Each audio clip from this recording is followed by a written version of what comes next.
हाँ। चलिए, what will be the rate of simple interest eight which 17,500 will become 19,250। क्या कहता है कि क्या सिंपल ऑफ इंटरेस्ट क्या बोलता है कि सिंपल ऑफ इंटरेस्ट पे रेट क्या होगा। रेट मांगा इसने, जिसमें बोला कि 17,500 क्या हो जाएगा 19,250 हो जाएगा और टाइम दिया 2 ईयर। मतलब क्या हो गया, ये प्रिंसिपल और ये प्रिंसिपल अमाउंट हो जाएगा, है ना। तो आप इसको क्या करोगे, अमाउंट होता है। हाँ जी हाँ जी।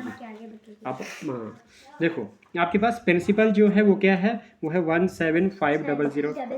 आपके पास अमाउंट दिया दिया वो कितना दिया हुआ 19,250 और टाइम जो दिया हुआ वो कितना दिया हुआ 2 ईयर दिया हुआ है। ठीक है जी, आपको क्या निकालना है, रेट निकालना है। ठीक है जी, तो आपको पता है अमाउंट क्या होता है। सबसे पहले अमाउंट होता है प्रिंसिपल प्लस में एस आई। जब भी आपके पास अमाउंट दिया गया हो तो आपने अमाउंट का फार्मूला लगाना है। ठीक है, तो अमाउंट की वैल्यू में लिखोगे 19,250 इक्वल टू में प्रिंसिपल में लिखोगे 17,500 प्लस में लिखोगे एस आई। ठीक है, सब आ रहा है ना इसमें। चलिए, तो एस आई इक्वल टू में किसके बराबर हो जाएगा, ये हो जाएगा 19,250 और प्लस का 17,500 इस साइड आके क्या हो जाएगा माइनस का 17,500 बन जाएगा। तो एस आई इक्वल टू में किसके बराबर आ जाएगा, एस आई इक्वल टू में आ जाएगा आपके पास 00 और 5 में से 0 50 में से 00 गया तो 50 ही आएगा। 2 - 5 यानी कि 12 में से 5 गया, कितना बचता है 7। इधर बचा 8 में से 7 गया तो 1, इधर बचा 1 में से 1 गया तो 0। तो 1750 आपके पास क्या आ गया, एस आई आ गया। अब आपको क्या निकालना है, रेट निकालना है ना। तो रेट के लिए आपके पास क्या हो जाता है, एस आई का फार्मूला लगाना पड़ेगा। एस आई का फार्मूला जो होता है वो होता है प्रिंसिपल इंटू में रेट इंटू में टाइम अपान में 100। एस आई की वैल्यू कितनी है 1750 इज इक्वल टू में प्रिंसिपल की वैल्यू आपके पास कितनी है 17,500 इंटू में रेट आपको निकालना है। टाइम आपके पास कितना दिया था, टाइम आपके पास दिया था 2 ईयर। अपान में कितना हो जाएगा 100 हो जाएगा। ये 00 यहाँ से, ये 00 यहाँ से कैंसिल। तो अब आपको एक चीज़ देख रहा हो ना कि 175 यहाँ पे और 175 यहाँ पे 1 आ जाएगा और ये 1 0 इधर रहा ना, अभी भी 10 आ जाएगा। ये 2 1 जार 2 आ जाएगा और 2 5 जार 10 आ जाएगा। तो आर इक्वल टू में कितना हो गया 5%। तो आर इक्वल टू में कितना हो गया 5%। तो 5% D part, D for Devasena. चलिए जी, क्वेश्चन नंबर 9 की मैं बात करूं। क्वेश्चन नंबर 9 में बोलता है एट 25% पर एनम इंटरेस्ट। आपके पास रेट दिया गया है कि 25% है, यहाँ तक क्लियर है। उसके बाद बोला कि in how many years the simple interest on a sum of money triple itself. क्या बोला, ट्रिपल इटसेल्फ। ट्रिपल का मतलब क्या होता है बेटा, TRIPPLE। ट्रिपल का मतलब होता है मल्टीप्लाई बाई 3। ट्रिपल का मतलब होता है मल्टीप्लाई बाई 3। ट्रिपल बोलो या ट्रबल बोलो, बात एक ही होती है। TRABBLE ट्रबल बोलो, ट्रिपल बोलो, सबका मतलब क्या होता है मल्टीप्लाई बाई 3। और डबल बोलो, क्या बोलो, डबल बोलो, डबल का मतलब होता है मल्टीप्लाई बाई 2। तो अब यहाँ पे ट्रिपल की बात हुई है और इसकी में बोला कि जो आपके पास जो सम है मनी का वो ट्रिपल हो रहा है। इसका मतलब क्या हो गया, जो प्रिंसिपल है वो क्या हो रहा है 3P हो रहा है। क्या हो रहा है 3P हो रहा है। तो इधर से आपको अमाउंट की वैल्यू पता चल गई कि 3P है। अगर अमाउंट की वैल्यू पता चल गई तो अमाउंट का फार्मूला लगा दो। अमाउंट का फार्मूला क्या होता है, अमाउंट का फार्मूला होता है आपके पास प्रिंसिपल प्लस में एस आई। ठीक है, तो अमाउंट की वैल्यू कितनी है 3P है, 3P लिख दो इक्वल टू में प्रिंसिपल की वैल्यू P है प्लस में एस आई आ जाएगा। यहाँ से एस आई की वैल्यू निकल जाएगी आपके पास, एस आई इक्वल टू में क्या होगा 3P मिल जाएगा, प्लस का P उस साइड जाएगा तो माइनस का P हो जाएगा। यहाँ से आपके पास जो एस आई होगा सिंपल इंटरेस्ट जो होगा वो किसके बराबर आएगा, 3P में से 1P गया तो 2P बचेगा। कितना बचेगा 2P बचेगा।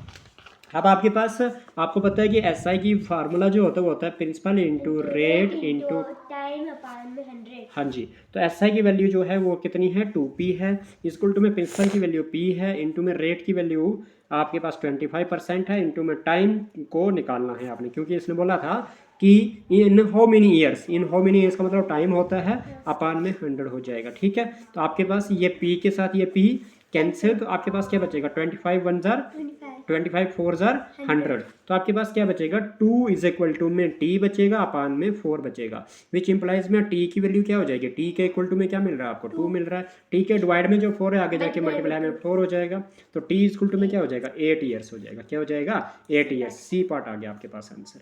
ठीक है जी, टफ था क्या, नहीं।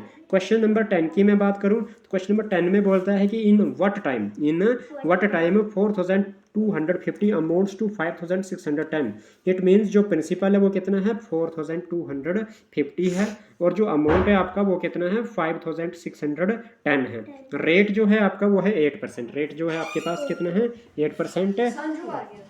तो उसके बाद क्या कहता है टाइम मांगा। क्या मांगा इसने टाइम मांगा। तो जहाँ पे भी आपके पास अमाउंट होता है तो अमाउंट में फार्मूला क्या लगाते हैं अमाउंट में फार्मूला लगाते हैं हम प्रिंसिपल प्लस में एस आई। प्रिंसिपल प्लस में S I. Principal S plus में एस आई। ठीक है जी। तो क्या हो जाएगा आपके पास अमाउंट 5610 इज इक्वल टू में प्रिंसिपल कितना है 4250 प्लस में क्या हो जाएगा एस आई हो जाएगा। आपको एस आई निकालना है तो एस आई क्या हो जाएगा शिवन्या एस आई क्या हो जाएगा आपका प्रिंसिपल इधर अच्छा इसमें 4000 एस आई के इक्वल टू में क्या मिल रहा है 5610 और 400 प्लस प्लस होगा इधर प्लस में और इस साइड जाके कहाँ पे क्या होगा माइनस में 4250 कर दो। एस आई किसके बराबर हो जाएगा बता दो जरा।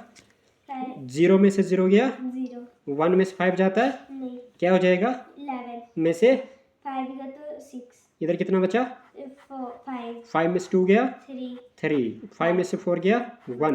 तो एस आई की वैल्यू आपके पास 1360 निकल रही है। अब आपको टाइम निकालना आसान हो जाएगा। अब आपको टाइम निकालना आसान हो जाएगा। तो एस आई का फार्मूला क्या होता है शिवन्या प्रिंसिपल इंटू अपान में 100।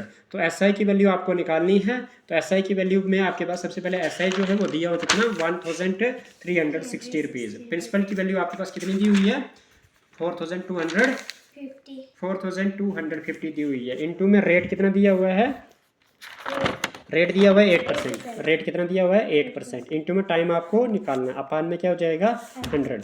ये 0 के साथ ये 0 अब आपके पास क्या हो जाएगा 8 के साथ ये भी डिवाइड हो जाएगा 8 1 जार 8 बचेगा 13 में से 8 गया तो 13 में से 8 गया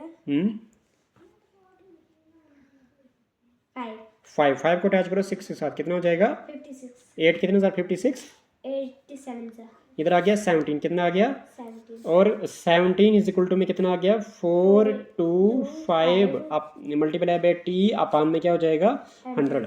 ये अभी भी 17 के टेबल में ये भी आ जाता है देख लो 17 1 जार और 17 2 जार 34 होता है और 17 3 जार 51 होता है। ठीक है इसलिए 17 2 जार 34 कर देंगे 42 माइनस 34 कर देंगे तो आपके पास 12 में से 4 गया 8 बचेगा 3 में से 3 गया 0 8 बच गया 8 को अटैच करेंगे 5 के साथ 85 बन जाएगा और 17 5 जार 85 होता है 17 5 जार 85 होता है। तो 25 1 जार 25 4 जार 100 तो 1 इक्वल टू में 1/4 मल्टीप्लाई बाय टी आ जाएगा। आपको टी निकालना है तो टी इक्वल टू में क्या आ जाएगा